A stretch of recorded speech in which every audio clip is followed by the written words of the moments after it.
Assalamu alaikum. My name is Hanan Ahmed and my registration number is 21TE25.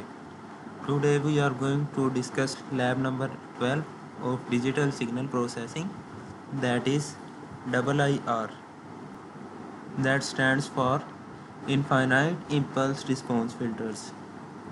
So let's move towards task.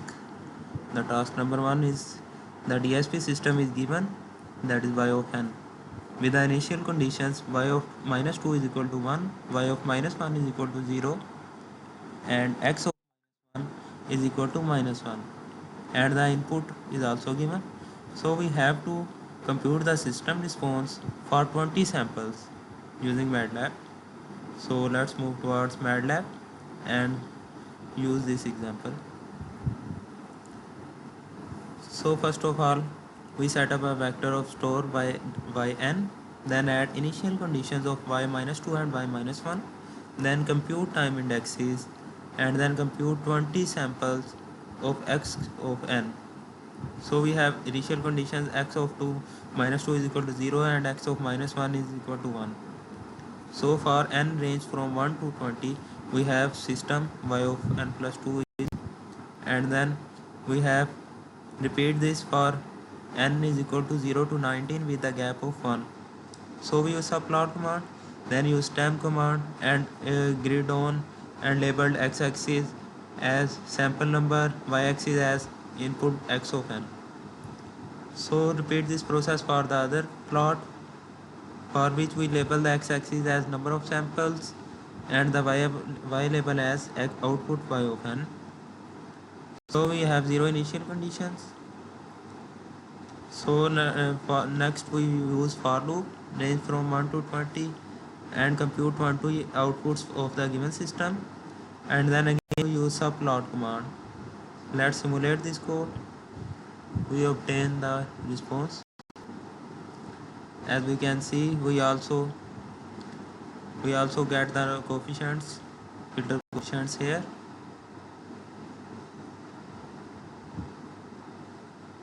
And also we can see we obtained the sample number, first one, and the number of samples, and the third one is number of samples for part B.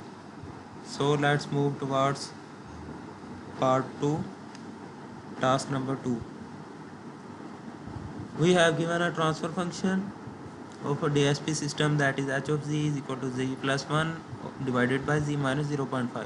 So first of all, we have to determine the impulse response h of n, and the second part is step response, and the third part is system response if the inputs is given as x of n is equal to 0.25 into n of u of n.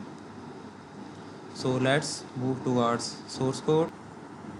So first of all, we have numerator 1 comma 1 and the denominator is 1 comma minus 0.5. So for finding impulse response, we use impulse z command, and then find step response.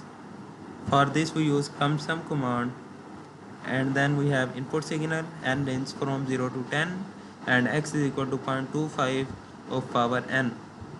So first of all, we have to find system response, that is can be found by convolution command, and then subplot, and then use temp command and label the graph x label and y label, then use again subplot command, then stem, title the graph x label and y label, and then use subplot command for the third plot, then use temp command, title as system response, labeled x-axis as n and labeled y-axis and as y of n. So let's simulate this code. Here we can see the first one is impulse response, second one is step response, and the third one is system response. So let's move to our task number 3. In this task we have given a digital transfer function. So we have to plot poles and zeros diagram, use frequency z command to find and plot frequency response. So let's move to our source code.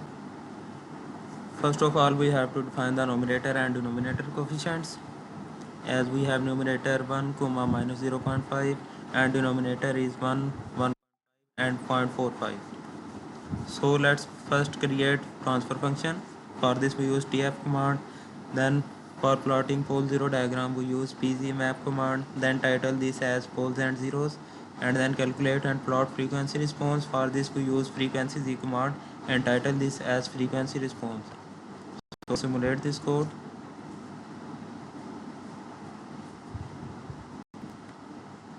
Here we can see we obtained two figures.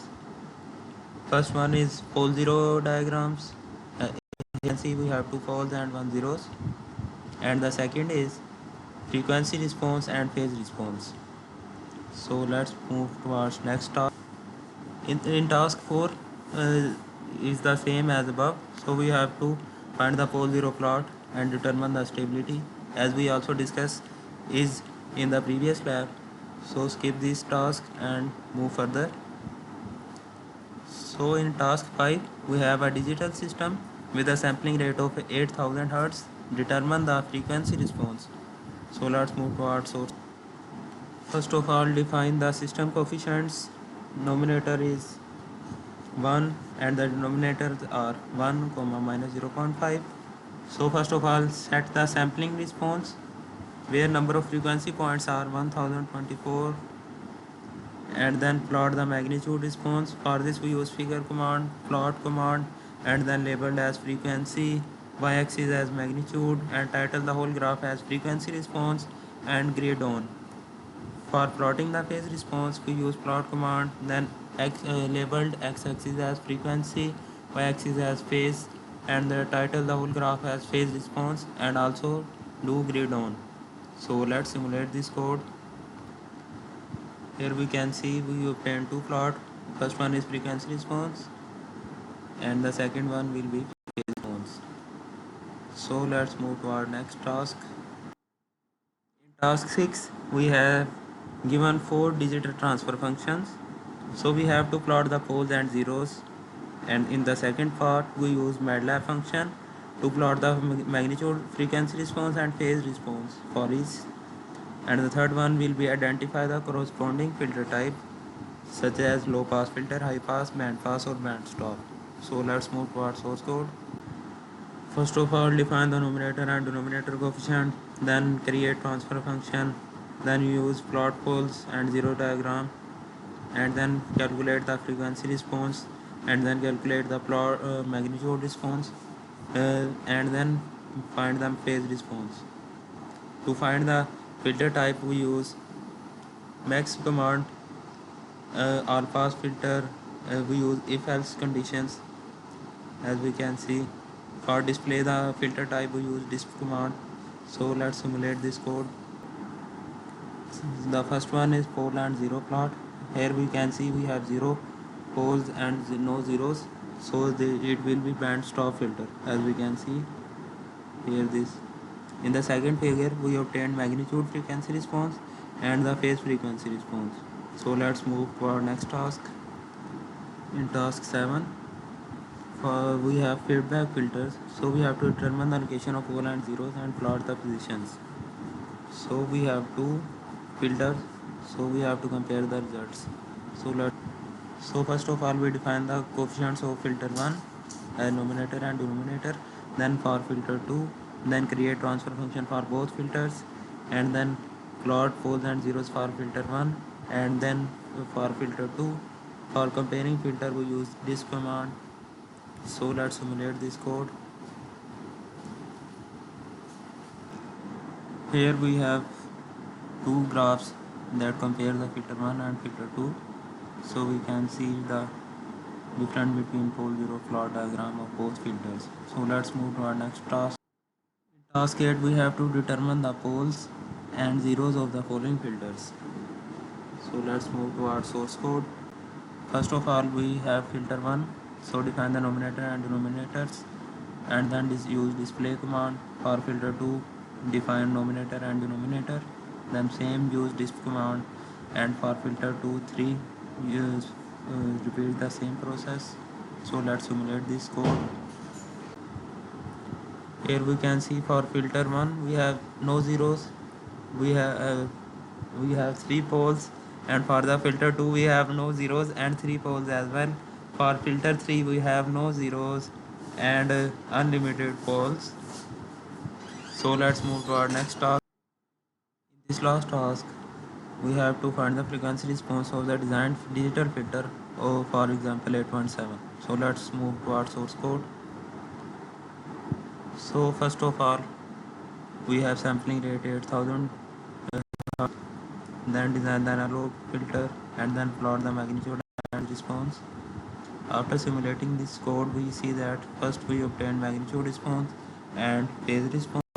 In the second figure, we obtain the phase response of the filters, that is Butterworth low pass filter.